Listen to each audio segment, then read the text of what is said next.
시가 말씀의 씨를 뿌리라라는 제목으로 함께 말씀의 은혜를 나누겠습니다. 예수님께서는 비유로 말씀을 전하시는 이유가 있다라고 우리에게 전하셨습니다. 그 이유가 무엇이라고 말씀합니까? 들을 귀 있는 사람이 듣게 하시기 위해서 예수님께서는 비유로 말씀을 전하셨다라고 우리에게 전하고 있습니다. 다시 말해 들을 귀 있는 사람만이 예수님께서 전하시는 이 말씀을 듣고 진리를 깨닫는다. 그리고 말씀을 듣는 가운데 믿음으로도 구원받는 하나님의 은혜가 임한다라고 우리에게 말씀하고 있습니다. 다시 말해서 예수님께서 비유로 말씀을 전하시는 이유가 무엇입니까?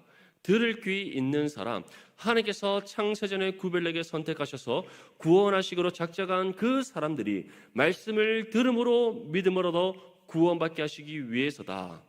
이에 대해서 다음과 같이 말씀합니다. 마가복음 4장 11절에서 12절 말씀에 이르시되 하나님 나라의 비밀을 너에게는 주었으나 외인에게는 모든 것을 비유로 하나니 이는 그들로 보기는 보아도 알지 못하며 듣기는 들어도 깨닫지 못하게 하여 돌이켜 죄 사함을 얻지 못하게 하려 함이라 하시고, 여기에서 외인이라는 것은 하나님께 속하지 않은 사람들, 세상에 속한 죄인들을 가리킵니다. 이들에게는 무엇이 없다라고 우리에게 말씀합니까? 말씀을 깨닫는 은혜가 없다. 다시 말해 이들이 복음을 듣기는 들어도 깨닫는 은혜가 없다. 그렇기 때문에 이들은 죄 가운데 거하고 계속해서 말씀을 거부하며 하나님과 상관없는 죄악된 인생을 살아가게 된다. 반면 들을 귀 있는 하나님께 속한 사람들은 어떻게 됩니까? 그들은 죄 사함을 얻는 은혜를 얻게 된다. 믿습니까? 여러분들에게 이 은혜가 임한 줄 믿습니다. 그 은혜가 있기에 오늘 또한 하나님의 은혜를 사모하는 마음으로 이 예배 자리에 나온 줄 믿습니다. 이처럼 예수님께서는 비유로 말씀을 전하시는 이유는 외인들, 다시 말해 하나님께 속하지 않은 이들에게 말씀의 진리를 듣고 깨닫는 은혜를 주지 않기 위해서다. 죄 사함을 얻지 못하게 하기 위해서 비유로 말씀을 전한다. 들을 귀 있는 사람, 하나님께 택함받은 사람만이 복음을 들어 믿음으로도 구원받는 하나님의 특별한 은혜가 임하도록 하시기 위해 비유로 말씀을 전한다라고 우리에게 말씀하고 있습니다.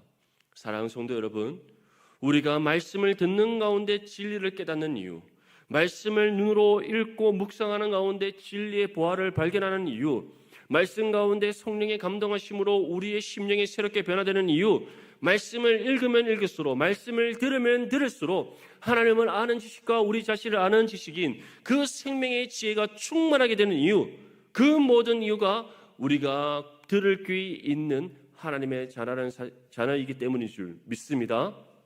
그거 외에는 다른 이유는 없습니다.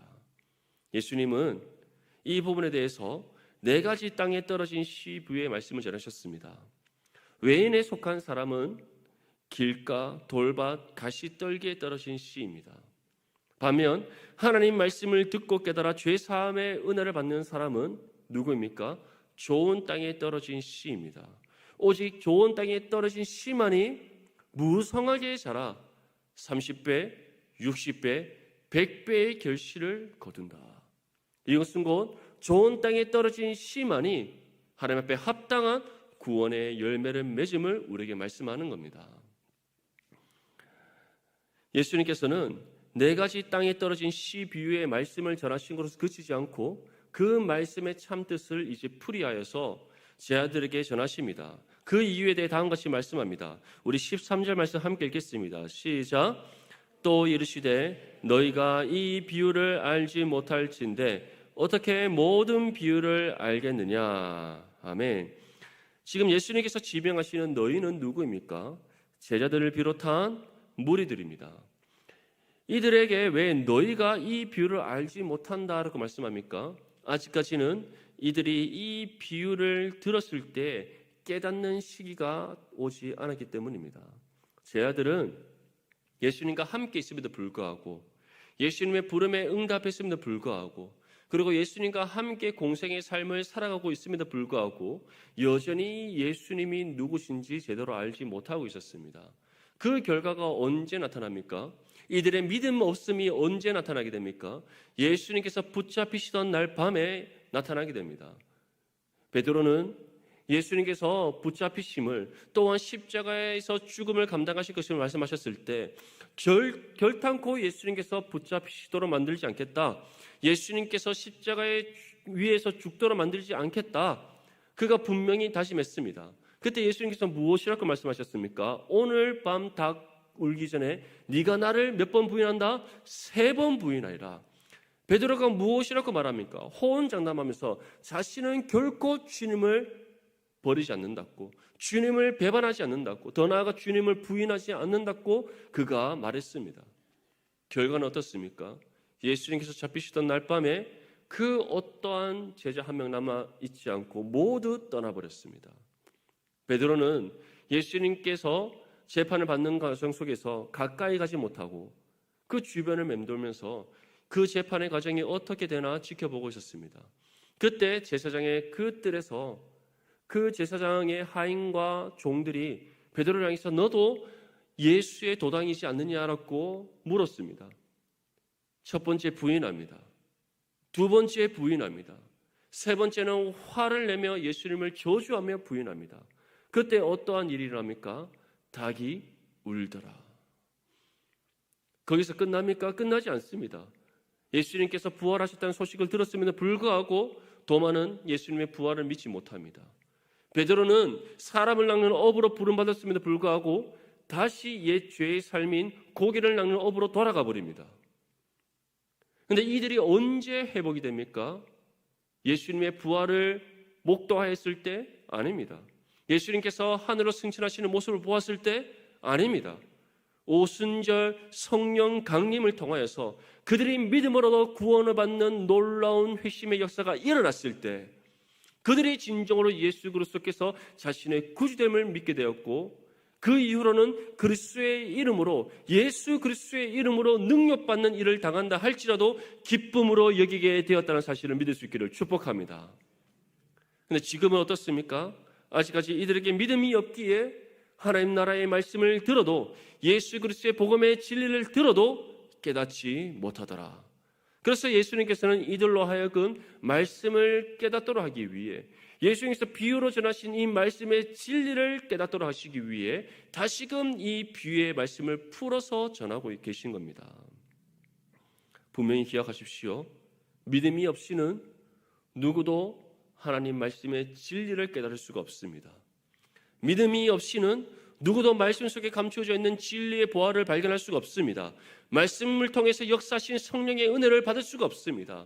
예수님의 제자들도 마찬가지였습니다. 오순절 성령 강림 사건을 통해 이들이 정말 믿음으로도 구원받는 회심의 역사가 일어났을 때에 이들은 각종 나라의 방언으로 말을 했을 뿐만 아니라 예수 그리스도의 복음의 진리, 이전까지 분명히 보지 못하였고 분명히 깨닫지 못하였고 분명히 알지 못했던 그 모든 말씀의 진리를 세세히 깨닫는 은혜가 임하게 되었습니다. 그때 성령 충만했던 베드로가 어떻게 합니까? 이전에 예수님께서 비유로 전하셨던 그 모든 말씀의 진리, 그들의 직접 눈으로 보았던 예수 그리스도의 십자가의 고난과 죽음, 십자가의 죽음 이후에 예수님께서 친히 증거하셨던 부활의 사건, 그 모든 진리를 광장에 나가 담대히 선포하였다는 사실을 믿을 수 있기를 바랍니다. 그때 어떠한 일이 일어납니까? 예수 그리스도의 복음을 듣고 자신의 죄를 자복하여 회개하여 회심하는 부흥의 역사가 일어났습니다. 그 은혜의 역사가 우리 넘치는 교회를 통해 이 땅 가운데 일어날 수 있기를 축복합니다. 그러기 위해서는 우리는 어떻게 해야 됩니까? 믿음의 눈으로 말씀을 봐야 합니다. 믿음의 귀로 말씀을 들어야 됩니다. 믿음으로 말씀 가운데 아멘으로 화답해야 될 줄 믿습니다. 믿음은 그 어떤 의심을 우리에게 불러일으키지 않습니다. 예수 그리스도를 구주로 영접하는 참 믿음은 그 어떠한 하나님의 말씀에 대한 의심이 없습니다. 하나님의 말씀이 강단에서 선포되어질 때 아멘으로 화답하고 말씀 가운데 역사하시는 성령의 은혜로 우리의 심령이 새롭게 변화되어지고 또 말씀 가운데 성령께서 우리에게 뜻을 깨닫게 하셨을 때 즉각적으로 믿음으로 반응하여 순종하고 준행하는 삶으로 나아가게 된다는 사실을 기억할 수 있기를 바랍니다. 우리 성도님의 삶은 어떻습니까? 이 말씀 앞에 믿음으로 반응하고 있습니까? 즉각적으로 순종하고 있습니까? 의심 없이 주의 말씀을 있는 그대로 아멘으로 화답하고 있습니까? 우리 모든 성도님의 삶이 바로 이러한 삶이 될 수 있기를 간절히 소망합니다. 로마서 1장 17절 말씀에 복음에는 하나님의 의가 나타나서 믿음으로 믿음에 이르게 하나니 기록된 바 오직 의인은 믿음으로 말미암아 살리라 함과 같으니라. 믿음은 구원의 필수 요소입니다. 그런데 이 믿음이 우리에게 주어지기 위해서는 전제 조건이 있습니다. 바울이 무엇이라고 전합니까? 복음에서 무엇이 나타난다? 하나님의 의가 나타난다. 하나님의 의가 나타난다는 것은 우리가 말씀을 들음으로 믿음을 얻음을 말씀하고 있는 겁니다. 믿음이 없이는 복음을 통해 하나님의 의를 발견할 수가 없습니다. 다시 말해 말씀이 우리에게 전하는 하나님이 어떠한 분인가를 믿음이 없이는 깨달을 수가 없는 겁니다. 세상 사람들에게 우리가 복음을 전합니다. 복음을 전할 때 그들이 복음을 있는 그대로 받아들입니까? 10명 중에 10명이 받아들이지 않습니다. 무슨 뜻인지 들을 수 있는 분들은 깨달을 줄 믿습니다. 아멘. 다시 말해 복음 전하는 것이 얼마나 힘듭니까? 10명 중에 10명이 깨닫지 못한다는 것은 정말 잃어버린 한 영혼을 찾는 것이 그만큼 어렵다는 뜻입니다. 왜 그들이 복음을 들어도 깨닫지 못합니까? 들을 기가 없기 때문입니다. 믿음이 없기에 복음을 들어도 그 뜻을 알지 못합니다. 성경을 쥐어주고 읽어보라 하십시오. 그들이 말씀 속에 감춰져 있는 참된 진리의 부활을 발견할 수 있습니까? 발견할 수 없습니다. 왜냐? 믿음의 눈이 없기에 진리를 발견할 수가 없는 겁니다. 하지만 우리는 어떻습니까? 복음을 들을 때에 말씀을 깨닫습니다. 아멘. 우리의 눈을 떠 말씀을 읽을 때에 진리의 부활을 발견합니다. 말씀이 선포되어지는 그 순간 성령의 감동하심의 은혜로 우리의 심령 가운데 새 영과 힘이 임합니다. 왜 그 은혜가 우리 가운데 주어집니까? 우리에게 믿음이 있기에. 그렇기 때문에 바울은 오직 의인은 무엇으로 산다? 믿음으로 말미암아 산다. 예수님께서는 제자들뿐만 아니라 이 시대에 살아가는 우리 또한 예수님께서 전하신 이 비유의 말씀을 바르게 분별하고 깨달아서 믿음으로 사는 의인으로서 참된 삶이 될 수 있도록 이 말씀을 전하고 계시는 겁니다. 예수님께서는 4가지 땅에 떨어진 씨 비유의 말씀을 풀어주시는데 첫 번째로는 길가에 떨어진 씨에 대해서 우리에게 전합니다. 우리 본문 14절과 15절 말씀 함께 읽겠습니다. 시작. 뿌리는 자는 말씀을 뿌리는 것이라. 말씀이 길가에 뿌려졌다는 것은 이들을 가리킴이니 곧 말씀을 들었을 때에 사탄이 즉시 와서 그들에게 뿌려진 말씀을 빼앗는 것이요. 아멘. 여기서 뿌리는 자는 누구를 가리킵니까? 하나님 자녀된 우리입니다. 씨를 뿌리는 사람은 예수님이 아닙니다. 예수님께서 지금 말씀하시는 씨 뿌리는 자라는 것은 먼저 믿어 구원받은 하나님의 자녀들을 가리키는 겁니다. 우리가 세상 가운데 복음의 씨를 뿌립니다. 우리가 세상에서 복음의 씨를 뿌리지 않는데 복음의 씨가 뿌려질 수 있습니까? 예수님께서 우리 대신에 직접 오셔서 씨를 뿌리십니까? 아닙니다. 우리가 복음의 씨를 뿌립니다. 예수님께서 무엇이라고 말씀하셨습니까? 성령이 너희 가운데 임하시면 너희가 권능을 받고 예루살렘과 온 유대와 사마리아와 땅끝까지 이르러 어떠한 삶이 된다? 증인의 삶을 살아가게 된다. 너희는 내가 너희에게 분부한 모든 것을 가르쳐 지키게 하라. 누구에게? 우리가 만나는 모든 사람들에게 땅끝까지 이르러 주님 다시 오시는 그날까지 복음의 씨를 뿌려라. 이것이 주님께서 우리에게 주신 마지막 기상 명령입니다. 믿습니까? 그러한 우리가 이제 세상 가운데 복음의 씨를 뿌립니다. 씨를 뿌렸더니 예수님께서 무엇이라고 말씀합니까? 길가에 떨어지는 씨가 있더라. 근데 그 길가에 떨어졌더니 새가 와서 먹어버립니다. 그 새가 와서 먹어버림에 대한 뜻이 무엇이라고 우리에게 전하고 있습니까? 말씀을 들었을 때에 사탄이 즉시 와서 그들에게 뿌려진 말씀을 빼앗는 것이다. 다시 말해 이것은 우리가 복음을 전했을 때에 즉각적으로 그 복음을 거부하는 사람들입니다. 우리가 복음을 전했을 때 복음을 거부할 뿐만 아니라 예수 그리스도의 복음을 전하는 하나님의 자녀들을 비방하고 대적하는 사람들입니다. 복음이 전혀 들어먹지 않는 사람들, 그 사람들을 가리켜 길가에 뿌려진 씨와 같은 사람이다라고 말씀하고 있는 겁니다. 예수님께서는 그러한 사람들에게 어떻게 하라고 말씀하셨습니까? 너희를 영접하지 않거든 너희 발에 묻은 먼지를 어떻게 하라? 떨어버려라. 사랑하는 성도 여러분, 우리가 복음을 전할 때에 즉각적으로 거부하는 길가에 뿌려진 씨와 같은 사람, 우리가 우리의 힘으로 그들을 돌이키기 위해 애쓰는 것 물론 필요합니다. 하지만 지나친 우리의 의지와 노력이 때로는 오히려 예수 그리스도의 이름을 능욕되게 하는 일이 될 수 있다는 사실을 기억할 수 있기를 바랍니다. 오히려 즉각적으로 그들이 우리를 거부하고 우리를 대적할 때에 우리 발에 먼지를 떨어버릴 수 있는 겸손함을 갖출 수 있기를 축복합니다. 두 번째로는 돌밭에 떨어진 씨에 대해서 말씀합니다. 우리 본문 16절과 17절 말씀 함께 읽겠습니다. 시작. 또 이와 같이 돌밭에 뿌려졌다는 것은 이들을 가리킴이니 곧 말씀을 들을 때에 즉시 기쁨으로 받으나 그 속에 뿌리가 없어 잠깐 견디다가 말씀으로 인하여 환난이나 박해가 일어나는 때에는 곧 넘어지는 자요. 아멘. 이 돌밭에 뿌리가 뿌려진 사람의 특징이 있습니다. 그 특징이 무엇이라고 우리에게 말씀합니까? 무엇이 없다? 뿌리가 없다. 뿌리가 없는 이유가 무엇이라고 우리에게 말씀합니까? 흙이 얕기 때문에. 흙이 얕기 때문에 뿌리를 내리고 줄기가 자라나는 것이 보이나 실질적으로는 그 뿌리가 깊이 내리지 못해 곧 말라 죽어버린다. 그것이 어떠한 의미라고 우리에게 말씀하고 있습니까? 처음에는 환난 가운데 복음으로 인하여서 믿음의 삶으로 인하여서 우리가 환난을 겪을 때 그 환난으로 인해서 견디는 것처럼 보이나 결국에는 넘어지게 된다.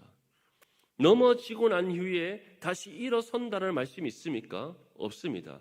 이 넘어짐이란 것은 믿음을 부인하는 것, 하나님을 부인하는 것, 다시 옛 죄의 삶으로 돌아가는 것, 스스로 참 믿음이 없었음을 증명하는 삶이 된다는 것을 우리에게 말씀하고 있는 겁니다. 사랑하는 성도 여러분, 그러한 사람이 우리 중에 없다라고 우리는 확신해서는 안 됩니다. 왜냐? 예수님께서 분명히 말씀하셨습니다. 좋은 땅에 씨가 뿌려져서 알곡이 자라나는 가운데 사탄이 와서 무엇을 흩뿌리고 돌아간다? 가라지를 흩뿌리고 달아난다. 결국 이 교회 공동체, 이 땅 가운데 세워진 모든 교회 공동체는 알곡과 가라지가 공존하고 있다는 사실을 기억하십시오. 그 중에서도 돌밭에 뿌려진 씨와 같은 사람이 분명히 있다라는 것. 겉으로 보기에는 경건의 모양이 있습니다. 말씀을 듣는 것 같습니다. 함께 예배의 자리에 나오고 말씀을 배우고 말씀의 뜻대로 살아가는 것처럼 보입니다. 하지만 말씀으로 인하여 환난이나 박해가 일어났을 때 어떻게 된다? 넘어진다. 다시 말해 예수 그리스도를 부인하고 말씀을 저버리고 다시 옛 죄의 삶으로 돌아가서 절대로 다시 돌아오지 않는다. 그러한 사람들이 있다라는 겁니다. 팀켈러 목사님은 이러한 사람들을 가리켜 복음을 따라 살아가는 참된 복음의 증인이 아니라 종교인이다라고 표현을 합니다. 믿음이 있는 것 같으나 믿음이 없는 사람, 경건의 모양은 있으나 열매 맺지 못하는 사람, 하나님의 말씀의 뜻대로 살아가는 것 같으나 살아가지 않는 사람, 결국에는 어떻게 된다고 말씀합니까? 환난이나 박해가 일어났을 때에 믿음과 말씀을 저버리고 예수 그리스도를 부인하는 죄악된 삶으로 다시 돌아가게 된다는 것. 그것을 우리에게 분명히 말씀하고 있습니다. 사랑하는 성도 여러분, 돌밭에 뿌려진 씨가 아니길 바랍니다. 말씀으로 인하여 환난이나 박해가 일어났을 때 예수님을 부인하고 말씀을 저버리는 믿음 없는 사람이 되지 않기를 바랍니다. 성령 충만했던 예수님의 제자들은 예수 그리스도의 이름으로 능력받는 일을 기뻐하였습니다. 그 이유가 무엇입니까? 그것이 정말 우리가 그리스도인 되었음에 대한 증거였기 때문입니다. 하나님 앞에 합당한 복음의 증인으로서 삶을 살아감에 대한 증거였기 때문입니다. 예수님의 제자들이 복음을 전하는데 그 종교 지도자들이 화가 나서 그들을 붙잡습니다. 그리고 그들이 다시는 예수의 이름으로 복음을 전하지 못하도록 책짓질하여서 쫓아보냈습니다. 그런데 예수님의 제자들은 이 일을 어떻게 여겼습니까? 예수 그리스도의 이름으로 능력받는 일을 기뻐하였다. 그 기쁨 가운데 밤과 낮으로 쉬지 아니하고 예수 그리스도의 복음을 담대히 전하였다. 이것이 참 믿음을 소유한 하나님의 자녀들의 모습입니다.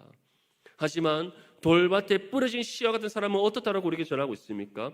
예수 그리스도의 이름으로 능력받을 때에, 복음으로 인하여서 환난과 박해를 당할 때에 그들은 예수 그리스도를 부인하고 말씀을 저버리고 다시 세상을 향해 나아간다. 스스로 옛 죄의 삶으로 나아간다. 그리고 다시는 돌이키지 않는다. 정말 우리 중에 그러한 믿음 없는 사람이 없기를 간절히 소망합니다. 세 번째로 가시떨기에 떨어진 씨에 대해서 말씀합니다. 우리 본문 18절과 19절 말씀 함께 읽겠습니다. 시작. 또 어떤 이는 가시떨기에 부러진 자니 이들은 말씀을 듣기는 하되 세상의 염려와 재물의 유혹과 기타 욕심이 들어와 말씀을 막아 결실하지 못하게 되는 자요. 아멘. 가시떨기에 떨어진 씨는 그래도 돌밭보다는 조금 낫습니다. 싹을 틔우고 뿌리를 내립니다. 줄기도 자랍니다. 하지만 어떻게 된다라고 우리에게 말씀합니까? 어느 정도 자라다가 멈춘다. 잎을 내지 못하고 열매를 맺지 못한다. 그 이유가 무엇이라고 우리에게 말씀합니까? 가시떨기의 가시가 기운을 막아서 더 이상 자라지 못하게 하기 때문입니다. 예수님께서는 이 말씀에 대해서 무엇이라고 말씀하셨습니까? 가시가 자라 기운을 막음으로 결실하지 못하였다. 그러면서 이것이 어떠한 것이라고 우리에게 말씀하고 있습니까? 말씀은 듣기는 하되 세상의 염려와 재물의 유혹과 기타 욕심이 들어와 말씀을 막아 결실하게 못하게 된다. 가시떨기에 씨가 부러졌다는 것은 가시덤불 가운데 씨가 부러졌음을 뜻합니다. 이것은 이 땅 안에 살아가는 우리의 모습을 보여주고 있는 겁니다. 씨가 떨어졌는데 가시떨기 속에 떨어졌습니다. 이 가시떨기가 무엇을 상징하는 겁니까?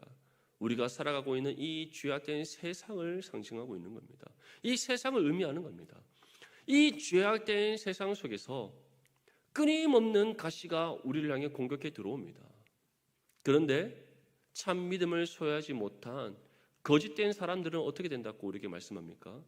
그 가시 기운을 더 이상 이겨내지 못하고 세상의 염려와 근심과 걱정 때문에, 그리고 세상을 향한 그 욕심 때문에 예수 그리스도를 부인하고 믿음을 저버리고 세상을 향해 다시 나아가게 된다.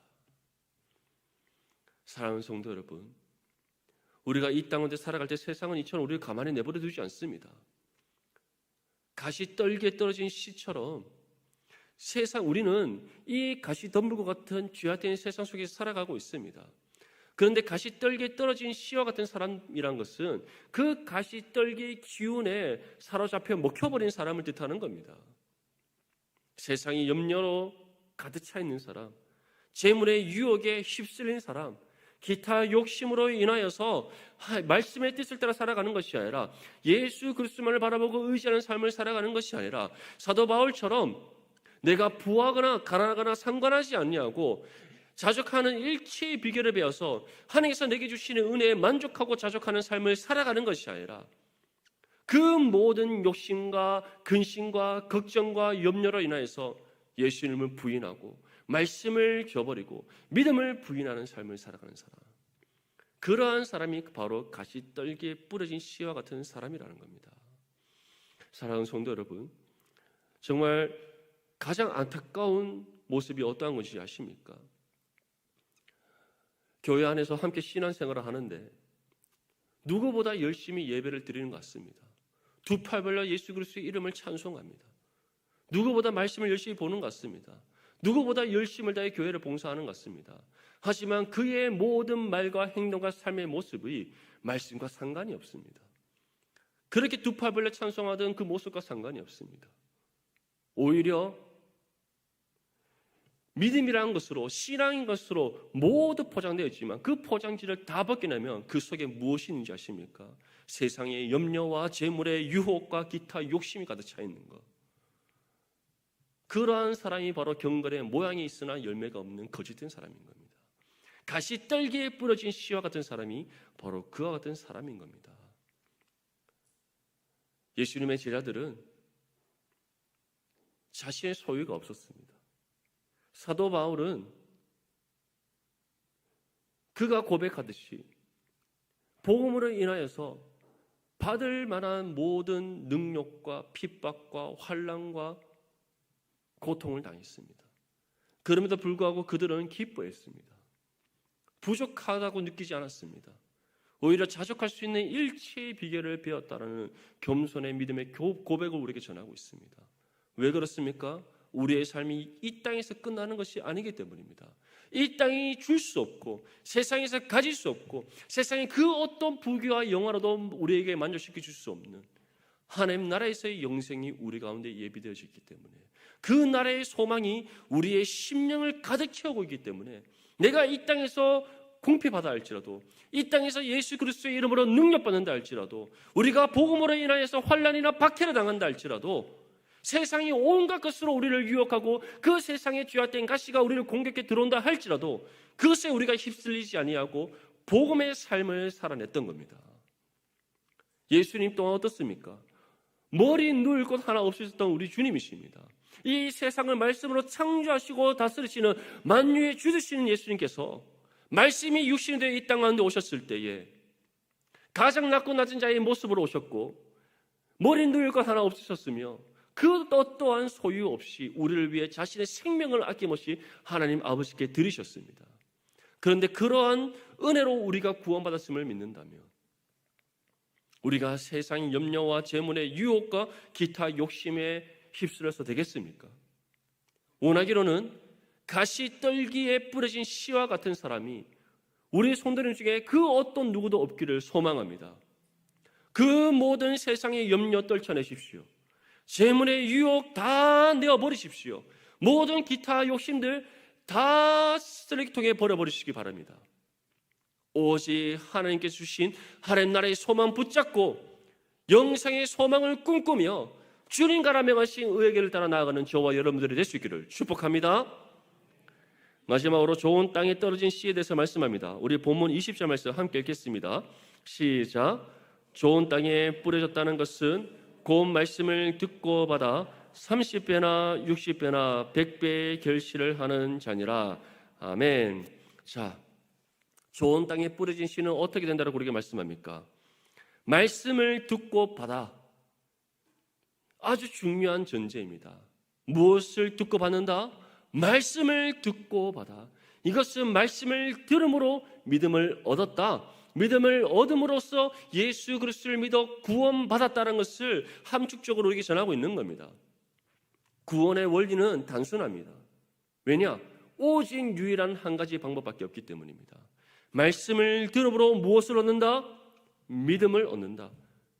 말씀을 들음으로 믿음을 얻는다. 그리고 우리에게 주어진 그 믿음을 통해 우리가 무엇을 얻는다? 구원을 받는다. 이 사실을 믿습니까? 그러한 사람만이 어떠한 결실을 거둔다고 우리에게 말씀합니까? 30배나 60배나 100배의 결실을 거둔다. 이것은 어떠한 총량의 양을 의미하는 것이 아닙니다. 30배나 60배나 100배의 결실을 하는 자다라는 것은 우리가 30배의 결실을 거두고 어떤 사람은 60배의 결실을 거두고 어떤 사람은 100배의 결실을 거둔다는 것이 아닙니다. 하나님께서 우리를 통해 이 땅 가운데 이루시고자 하시는 그 뜻을 온전히 이루는 삶을 뜻하는 겁니다. 분명히 기억하십시오. 하나님께서는 창세전에 이 모든 세상을 말씀으로 창조하시기 이전에 우리를 구원하시고자 예정하셨습니다. 하나님의 예정 속에서는 예정 안에는 무엇까지 포함되어 있는가? 우리를 통해 이루시고자 하시는 하나님의 모든 계획과 뜻까지도 포함되어 있습니다. 중요한 것은 하나님께서는 우리의 삶을 향해 세우신 그 계획하심을 따라 그 모든 뜻을 이루십니다. 우리가 언제 하나님 나라에 들어가는 줄 아십니까? 언제 우리가 이 땅에서 삶을 마치고 하나님 나라에 들어가는 줄 아십니까? 하나님께서 우리를 통해 이루시고자 하시는 뜻이 이 땅 가운데 모두 이루어졌을 때 우리는 하나님 나라에 들어가는 겁니다. 사랑하는 성도 여러분, 그때가 9988이 될 수 있기를 바랍니다. 99세까지 팔팔하게 하나님의 뜻을 이루는 저와 여러분들이 될 수 있기를 축복합니다. 그러한 믿음의 소망을 우리가 붙잡고 살아가야 되지 않겠습니까? 분명히 기억하십시오. 하나님께서는 구원받은 하나님의 자녀들, 좋은 땅에 뿌려진 씨인 구원받은 하나님의 자녀를 통해 반드시 모든 하나님의 뜻을 이루십니다. 모세도 그렇게 쓰임받았습니다. 요수아와 갈렙도 그렇게 쓰임받았습니다. 나이는 중요하지 않습니다. 모세와 갈렙과 요수아가 몇 세에 부름받았습니까? 다 80세에 부름받았습니다. 그럼에도 불구하고 그들은 하나님 앞에 신실하게 쓰임받고 하나님께서 그들의 삶 가운데 세우신 계획하심을 따라 그 뜻을 모두 이뤘을 때 거룩한 부름을 받았습니다. 저와 여러분들이 바로 그러한 믿음의 삶, 좋은 땅에 뿌려진 씨처럼 하나님의 뜻을 이 땅 가운데 온전히 이루는 믿음의 삶이 될 수 있기를 축복합니다. 사랑하는 성도 여러분, 우리의 삶을 돌아볼 수 있기를 바랍니다. 이 네 가지 땅에 떨어진 씨 비유를 통해 우리의 삶을 돌아볼 수 있기를 바랍니다. 길가에 떨어진 씨, 돌밭에 떨어진 씨, 가시떨기에 떨어진 씨, 이 세 땅에 떨어진 씨는 결실을 거두지 못합니다. 결실을 맺지 못하고 그 결실을 거두지 못한다는 것은 하나님 구원에 속하지 않은 외인들, 죄의 사함을 얻는 은혜가 없는 사람들, 그들입니다. 하지만 좋은 땅에 떨어진 씨는 반드시 말씀을 듣고 받아 30배, 60배, 100배의 결실을 거두게 되어 있습니다. 우리의 삶을 돌아봅시다. 지금 우리의 삶이 가시떨기와 같은, 가시떨기에 뿌려진 씨와 같은 삶은 아닙니까? 돌밭에 뿌려진 씨와 같은 삶은 아닙니까? 길가에 떨어진 씨와 같은 삶이 아닙니까?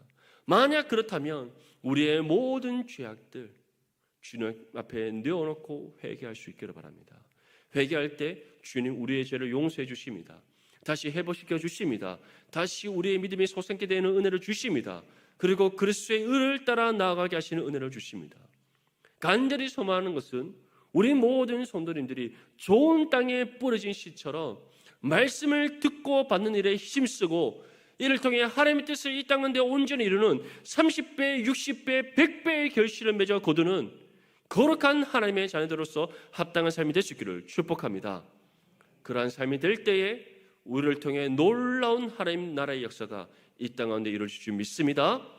그 은혜의 역사를 소망하며 정말 주의 말씀을 받아 그 뜻을 따라 순종하며 나가는 저와 여러분들이 될 수 있기를 주님의 이름으로 축복합니다.